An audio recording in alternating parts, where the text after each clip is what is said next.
It's really common with men as with other individuals. You see are conditions like depression and anxiety.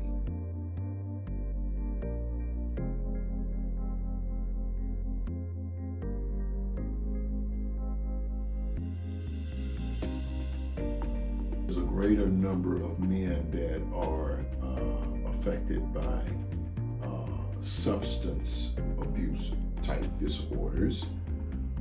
You also see men struggling with trauma, right? Post-traumatic stress that has been often undiagnosed and untreated.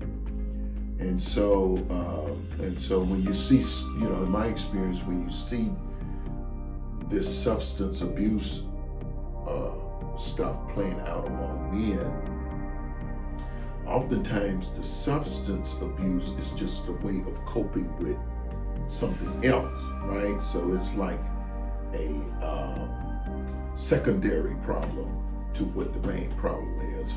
So it becomes a way of coping.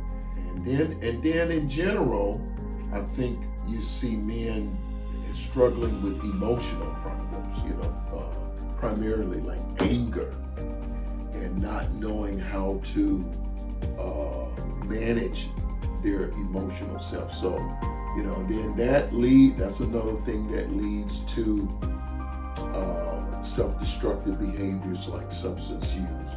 It could come out in domestic violence. It could come out in a number of ways other than healthy ways of expressing anger and just kind of learning how to cope with the whole emotional self.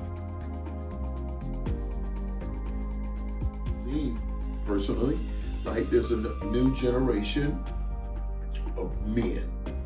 And this new generation of men are also being impacted by the shift that has happened in society. This Gen X man is very different, right? From the 60s and the 50s is a different man now, right? And the way we deal with health issues today has totally changed thanks to advances in medication and research and so on and so forth.